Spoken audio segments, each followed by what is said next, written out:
On va commencer avec vous, Monsieur Hautebrück, avec la première thématique annoncée, la gouvernance. Monsieur Hautebrück, le premier tour de l'élection présidentielle a donné des résultats qui chamboulent le paysage politique. C'est une situation inédite à La Réunion. Comment interprétez-vous les résultats de ce premier tour? Alors écoutez, sur le plan national, il y a à peu près 22%, sur le plan régional, 24%, donc nous avons fait un tout petit peu mieux que la métropole. J'en suis très heureux et fier. Cette différence, ce différentiel qui existe actuellement, qui a commencé, et je pense que l'on va amplifier au deuxième tour, eh bien, moi je le ressens vis-à-vis de la population en détresse. Pourquoi? Parce qu'au niveau des adhésions, des adhérents qui viennent chez nous, eh bien, nous avons des retraités qui viennent et qui nous présentent leur bulletin de pension avec 30 € par mois de retraite. Voilà, ça c'est le résultat du socialisme. C'est inadmissible d'ailleurs, et c'est même honteux pour un pays comme la France. Et c'est pourquoi nous avons pratiquement les mêmes valeurs que les Républicains. J'aimerais bien qu'un jour d'ailleurs ils les définissent. Nous avons les mêmes, sauf que nous en avons une en plus. Les Français d'abord. Voilà. Alors qu'aujourd'hui, la politique des socialistes, qui a été celle de M. Hollande, et demain celle de M. Macron, c'est préférence étrangère. Et ça, nous, c'est tout à fait à l'opposé, à 180 degrés, de M. Macron. Voilà ce que j'ai à dire. M. Hautebrück se félicite d'un vote d'adhésion. Ce n'est pas du tout un vote d'adhésion, c'est un vote de rejet de la classe politique traditionnelle et des partis politiques traditionnels. Les choses sont claires. Aujourd'hui, la population, dans sa grande majorité, presque sa totalité, aujourd'hui, reconnaissent qu'en quelque sorte, Marine Le Pen n'apportera rien de bon, mais cependant, ils ont envie, ce matin quelqu'un disait à la radio, Xavi à la moque, Xavi à la table. En fait, ce n'est pas de l'adhésion à Marine Le Pen, c'est du rejet par rapport à la politique qui est appliquée maintenant depuis 25, 30 ans, 40 ans. Elle arrive peut-être à un moment crucial où certains se disent, eh ben, allons tenter, allons essayer. On a passé une semaine là où il y avait beaucoup de colère qui se sont exprimées à l'intérieur même des familles, lors des repas de famille. On a vu ça aussi, moi, devant un commerce sur Saint-Leu. On a entendu à la radio. Mais je crois qu'après ce moment de colère-là, il y aura dans cette dernière ligne droite, cette deuxième semaine qui précède donc ce deuxième tour, ce qu'on appelle l'apaisement, la raison, qui fera que les Réunionnais, comme les Français de façon globale, vont s'orienter vers le candidat non pas de la haine, non pas le candidat qui souhaite diviser les Français, parce que c'est une réalité, mais plutôt le candidat qui souhaite et qui a vraiment envie d'un apaisement, qui a une forte envie de réconciliation, qui a une envie de s'ouvrir sur le monde sans vendre la France, parce que l'objectif de tout Français n'est pas de vendre la France, mais c'est de travailler avec des partenaires pour être encore plus fort. Vous savez, il y a un proverbe qui dit « l'union fait la force » et il y a l'autre qui dit « diviser pour mieux régner ». Moi, j'ai choisi et je pense que les Français, les Réunionnais choisiront le « ensemble, nous pouvons être plus forts ». L'apaisement, c'est le programme de Marine, c'est ce qu'elle a déclaré, vous le voyez sur toutes les affiches. Et donc M. Macron est en train de reprendre l'apaisement de Marine Le Pen. Ce n'est pas parce qu'on utilise un vocabulaire que les autres n'ont pas le droit de l'utiliser. Ce n'est pas parce qu'elle a envie de se faire passer, je suis désolé, mais c'est le terme employé pour une sainte, qu'il faut aussi croire tout ce qu'elle dit. Marine Le Pen, je le dis avec calme, mais avec beaucoup de fermeté, elle est beaucoup plus dangereuse que son papa, puisque son papa, lui, il osait dire haut et fort ce qu'il pensait. Donc on savait à qui on avait affaire. Sauf que Marine Le Pen est une sournoise, et ça se voit, ça s'entend, elle est dans un calcul politique uniquement pour accéder au pouvoir. Vous savez, je vais vous dire quelque chose qui est fait pour, qui va certainement choquer. Vous savez, Hitler, il est arrivé au pouvoir de façon démocratique. Il ne faut pas croire qu'il est arrivé au pouvoir en bourrant les urnes. Il est arrivé de façon démocratique. Et c'est après qu'on s'en est pris plein la figure et qu'il y a eu cette guerre. Donc je crois qu'il faut bien se référer à l'histoire pour ne pas commettre les mêmes erreurs. Alors moi j'aimerais intervenir sur ce propos. Vous avez vu qu'ils n'ont pas un programme, ils n'ont que Hitler. Sauf que Hitler, c'était un national-socialiste, comme par hasard. C'était les socialistes au pouvoir quand Hitler est né, voyez-vous. Alors ça c'est grave. Ça c'est le premier point. Marine Le Pen n'était même pas née, elle. Voilà. Pour tout vous dire, j'en arrête là-dessus parce que ça devient ridicule ces histoires-là. J'aimerais juste parler, vous savez ce qu'il a dit le Dalai Lama? Il a dit, si vous voulez connaître quelqu'un, n'écoutez pas ce qu'il dit, regardez ce qu'il fait. Regardez ce qu'a fait M. Macron hier avec M. Hollande. C'était le conseiller de M. Hollande, tout de même. Et puis il a été ministre de M. Hollande, tout de même. Et vous croyez que demain, les choses vont changer? Mais non. Demain, si, par malheur, M. Macron était élu, eh bien, ce serait ce fils spirituel de M. Hollande, la continuité de ce qui s'est passé. D'ailleurs, M. Thierry Robert avait appelé à voter M. Hollande. Souvenez-vous-en, n'oubliez surtout pas ça. Et aujourd'hui, il dit, votez Macron, le fils spirituel de M. Hollande. Eh bien, vous aurez la continuité avec les mêmes personnes au gouvernement et la même tendance à descendre, toujours descendre la France vers le bas. Quand on parle qu'Emmanuel Macron n'a pas de programme, je vois que depuis tout à l'heure, on parle de l'aspect général. On n'est pas rentré dans le programme. Bien sûr, on va le faire dans un moment. Vous aussi, vous n'avez pas parlé du programme pour l'instant, mais j'ai hâte. Quand on dit, et là, vous parlez du Dalai Lama, vous savez, je crois que certains ont la mémoire courte. Quand vous parlez des actes et des paroles, ben, je vais vous donner quelques exemples. Quand, par exemple, la présidente du Front National, qui dénonce régulièrement l'espace Schengen comme un passoire, était absente au Parlement européen lors du vote. Vous trouvez ça normal? Il y a une différence entre les paroles et les actes.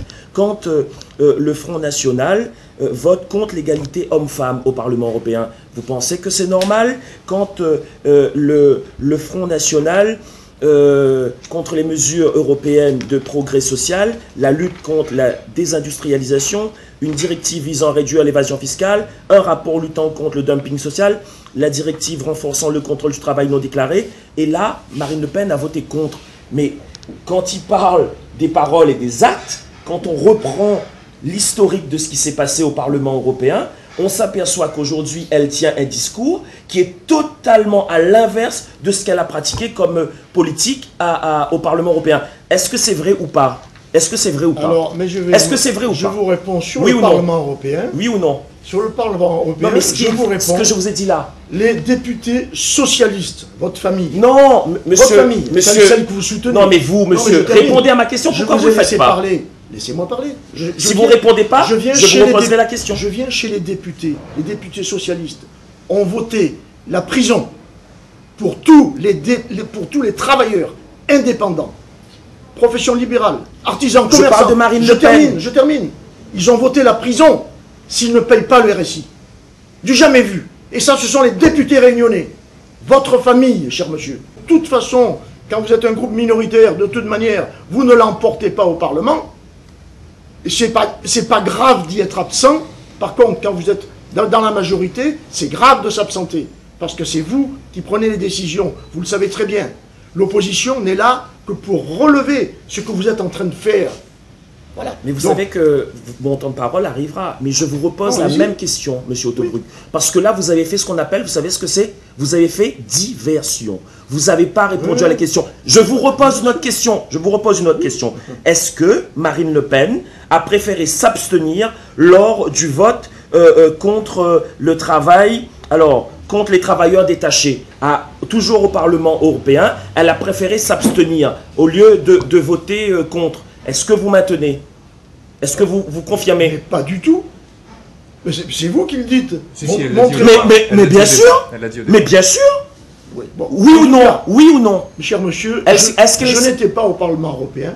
Je ne sais pas. Donc, vous voyez, moi je veux m'adresser aux électrices et aux électeurs réunionnais qui sont en colère. Je peux comprendre qu'ils puissent être en colère. Je puisse comprendre qu'ils puissent être énervés. Mais je vais vous donner un exemple simple. Quand on a une maison où il y a le toit qui coule, vous changez la tôle de cette case, parce qu'à La Réunion, on parle de la toiture et c'est de la tôle, mais vous foutez pas le feu à la case. Et aujourd'hui, on a un Front National qui ne cesse de mentir aux gens. Parce que, je vous dis, moi, parce que forcément, j'entends tellement d'hérésies de la part des représentants du Front National, que ce soit au niveau local ou national, que forcément je suis allé chercher des choses. Et on se retrouve devant une situation où, entre ce qu'ils disent et ce qu'ils font au pouvoir, parce que quand on est député européen, on est au pouvoir. Il y a des votes, soit on vote contre, soit on vote pour, soit on s'abstient. Et là, on s'aperçoit qu'elle, qui critique les travailleurs détachés, elle s'est abstenue. Elle, qui défend les femmes, elle a voté contre la loi l'égalité homme-femme. Elle qui se dit contre l'immigration, etc., concernant l'espace Schengen, elle était absente au Parlement européen. Je veux dire, mais où va-t-on? On va enchaîner sur la question suivante. Oui. En parlant de députés, toujours. Vous êtes l'un et l'autre confrontés au même risque une fois au pouvoir. C'est la possibilité, le risque d'absence de majorité aux législatives. Avec qui et avec quelles alliances vous comptez gouverner une fois au pouvoir, Monsieur Robert? Emmanuel Macron ne commettra pas l'erreur qu'a commise Chirac en 2002. En 2002, il aurait fallu faire un gouvernement d'union nationale. On n'aurait peut-être pas été dans cette situation aujourd'hui, ça n'a pas été fait. Je rappelle que François Bayrou l'avait proposé à l'époque. Emmanuel Macron aujourd'hui est clair dans son positionnement.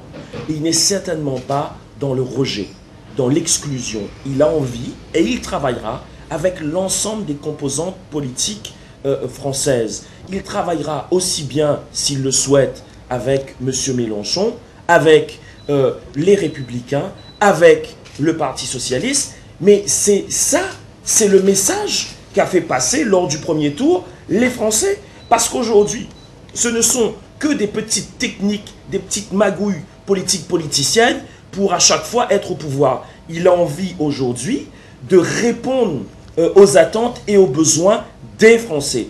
Et comment peut-on répondre aux attentes et aux besoins des Français si on se coupe d'une partie de cette population? À La Réunion, par exemple, il y a bon nombre de personnes qui ont voté Mélenchon. Est-ce qu'il ne doit pas écouter cela? Mais bien sûr que si. Est-ce qu'il ne doit pas prendre en compte un certain nombre de demandes qui émanent de cette partie de la population? Bien sûr que oui. Et c'est pareil à droite, mais c'est aussi la même chose chez le Parti Socialiste. Donc il s'agit aujourd'hui de rassembler. Monsieur Robert, Emmanuel Macron a toutefois refusé d'amender la réforme du travail. Je sais bien, mais ce qui est tout à fait normal, il est allé dans le cadre de cette élection avec un programme. Il a présenté aux Françaises et aux Français ce programme au premier tour. Bien sûr qu'il ne faut pas changer radicalement. Vous savez, ce signe qu'a donné Marine Le Pen, une fois, elle veut sortir de l'euro, une autre fois, elle veut sortir de l'euro, référendum par... Laissez-moi terminer. Vous allez vous exprimer. Référendum par référendum. Maintenant que monsieur Dupont-Aignan l'a rejoint, elle fait marche arrière. Vous pensez que ça, c'est donner un signe d'équilibre aux Français? On voit bien qu'il y a là, on ne sait pas trop, on dit des choses, mais que ça va peut-être être compliqué, même légalement parlant. Donc voilà. Je ne peux pas vous laisser dire n'importe quoi. C'est vrai que vous aimez bien brider les gens qui parlent. Marine Le Pen a clarifié sa situation. Concernant les élus, et notamment ceux de M. Mélenchon, vous ne disposez pas de leur voix. Leur voix, ils en sont libres. Bien et sûr. d'ailleurs, c'est M. Mélenchon qui l'a dit. Donc ne comptez pas forcément là-dessus pour qu'ils viennent chez vous. Mais comment vous pouvez en être sûr s'ils sont libres?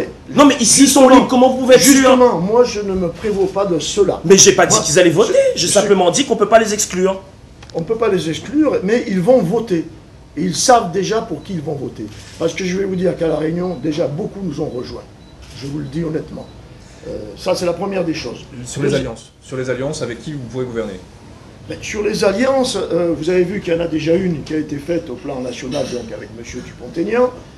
Soit dit en passant, c'était un homme fort respectable jusqu'à il y a 3 jours. Et puis tout d'un coup, dans la nuit, il est devenu xénophobe. Il s'est réveillé le matin, il a vu dans la presse qu'il était xénophobe. C'est merveilleux, hein.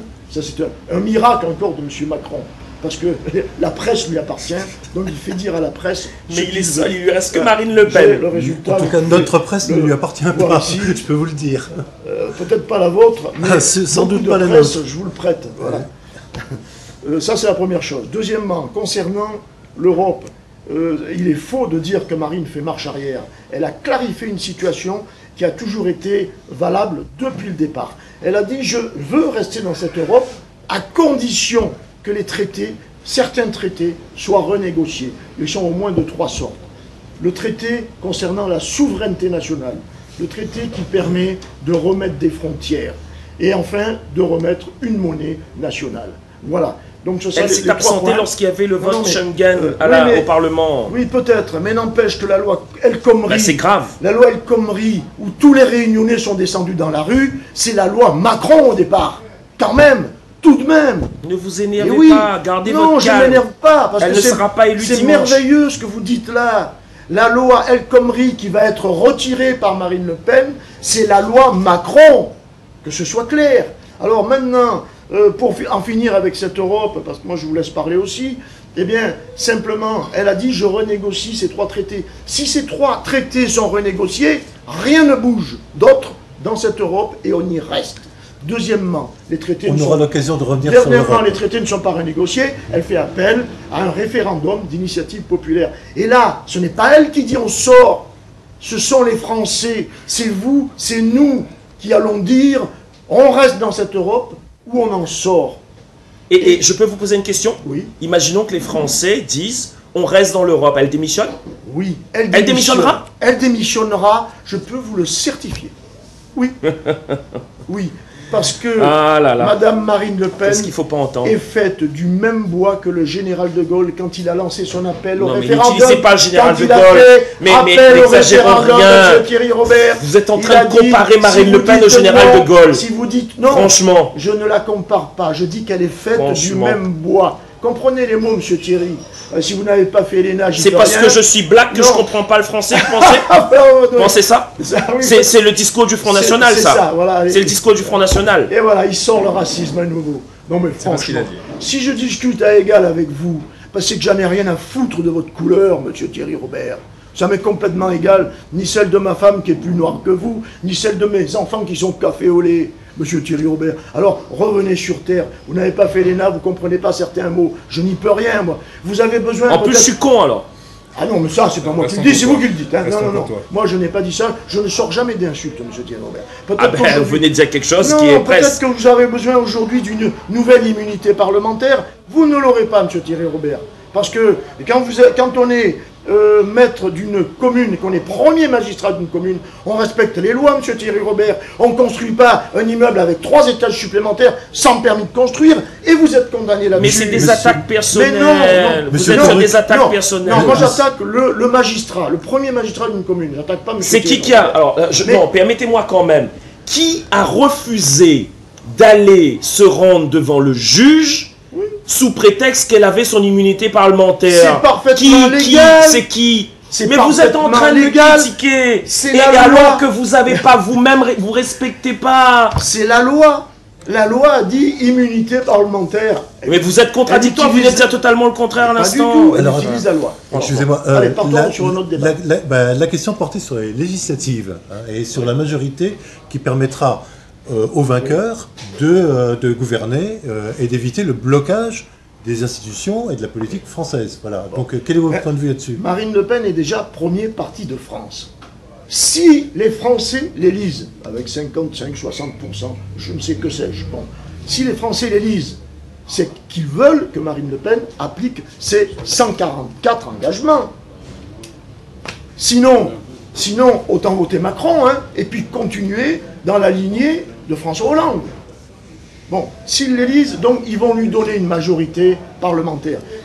Et si, par malheur, elle ne l'avait pas, eh bien, vous allez voir qu'une bonne partie des députés vont basculer dans son camp. Et elle l'aura. la majorité parlementaire, ne vous inquiétez pas pour ça. Je ne suis pas inquiet. Franchement, le rêve est permis, mais... Je ne suis pas inquiet. Ce n'est pas du rêve, monsieur Thierry Robert. Nous enchaînons sur la thématique suivante. La campagne a été beaucoup marquée par les affaires, notamment celle de François Fillon. Hélas. Qu'est-ce que vous proposez l'un et l'autre dans votre programme pour une plus grande moralisation de la vie politique, monsieur Autobruck? Déjà, vous avez vu, Marine Le Pen a demandé à tous ses candidats un casier judiciaire, ça me paraît la base minimale, et puis interdiction d'avoir 2 mandats, c'est aussi tout à fait normal. D'ailleurs, il va falloir que vous choisissiez un des vôtres, hein, monsieur Thierry Robert. Mais ça, c'est déjà le cas aujourd'hui. Hein. C'est pas elle qui va inventer. Hein. Bon, oui. 2 mandats, c'est déjà le cas. Hein. Donc, Oui, vous avez un train de retard. C'est vrai que... Non, c'est 2017, hein, c'est récent. Hein. Non, mais c'est pas elle qui va le décider. N'empêche que c'était déjà dans son programme. Et puis... Elle suit même pas l'actualité, alors. Mais si. Bah non, elle sait pas qu'il y avait. Elle sait déjà pas qu'il y avait un mandat unique maintenant. Enfin, franchement. Non, mais ça fait partie de ces mesures. C'est dans ces mesures depuis 5 ans. Bon, et puis voilà, la moralisation de la politique, c'est cela, c'est redonner confiance aux Français, aux électeurs, par rapport à une conduite qui doit être exemplaire par un député. Est-ce que la présidence du Front National, la présidence transitoire du Front National exercée par une personne qui a été finalement rejetée n'est pas un faux pas dans cette moralisation, dans cet esprit de moralisation? Jalc. Jean-François Jalc. Qui a été nommé, qui a été ensuite invalidé en quelque sorte. Ouais, enfin, c'est une période transitoire relativement courte, et en attendant qu'il y ait un vote futur qui va se faire dans les prochaines semaines. Mais moi, à la limite, je ne veux même pas parler de M. Jean-François Jacques, qui aujourd'hui est mis en examen pour escroquerie, abus de biens sociaux. Eh bien, vous voyez comme quoi Marine fait le ménage. Non.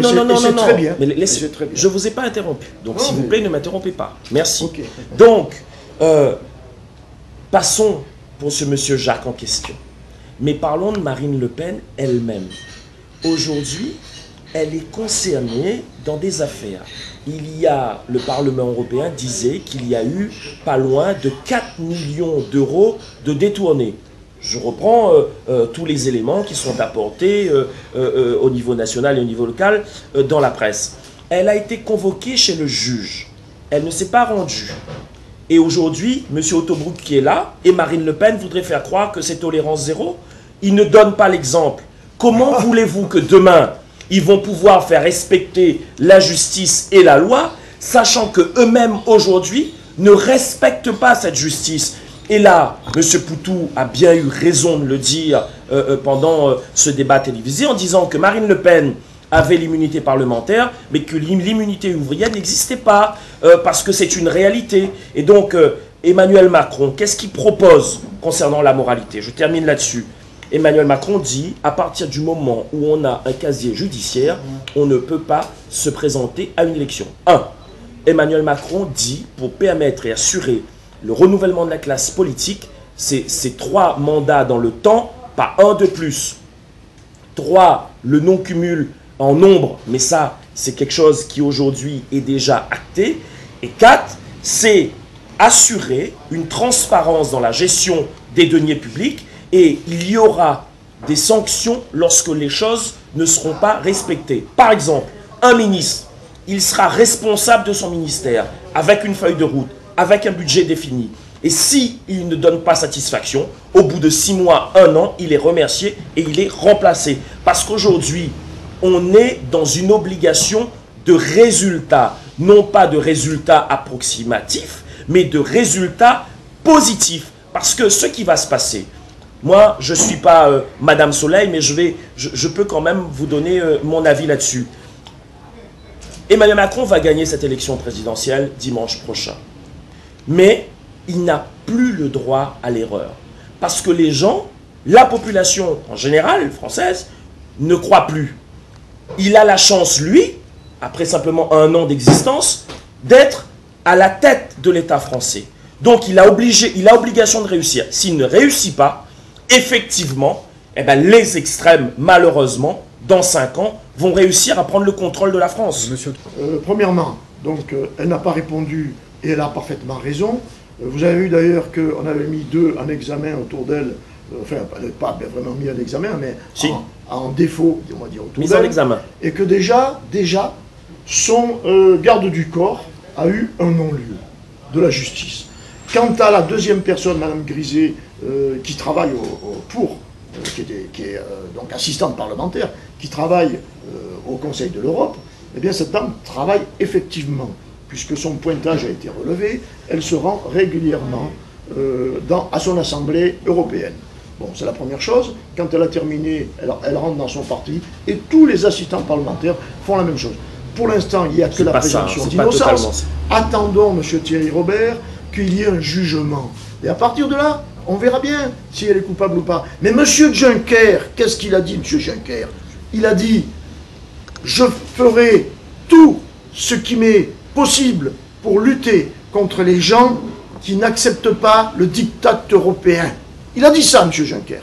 Et donc, il utilise aujourd'hui tout ce qui est en sa possession, que ce soit légal, illégal, mensonger, peu importe, pour essayer de dénigrer les gens. Donc, qu'elle ne réponde pas tout de suite, qu'elle réponde après les présidentielles, je dis, elle a parfaitement raison, elle utilise le droit parlementaire. Franchement, voilà. C'est un mensonge. Elle ne répondra pas après la présidence de la République si elle est élue. Ne vous inquiétez pas. Mais vous arrivez à vous regarder le matin dans un miroir? Oh là là. Mais faites attention parce que Pinocchio, il y a le nez qui grandit comme ça. Hein. Oui, parce que vous êtes dans le mensonge excessif. Le vôtre est en train de grandir. À partir du moment où quelqu'un est président de la République, pendant 5 ans, il n'est plus du tout... il ne peut pas être mis en cause. Alors ne dites pas aux gens qui sont en train de nous regarder qu'elle ira après les élections. C'est complètement faux. Ce n'est pas parce qu'elle aura l'immunité de la présidence de la République qu'elle ne répondra pas à la justice. Ah, et elle n'est pas partie aujourd'hui, elle ira demain. Oui, parce que là, monsieur... Vous êtes en train de vous décrédibiliser. Robert, désolé. Parce que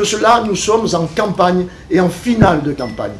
Et toutes ces flèches empoisonnées qui sont envoyées par l'Europe, on le sait, puisque Marine se bat contre cette Europe, pas contre l'Europe, contre cette Europe.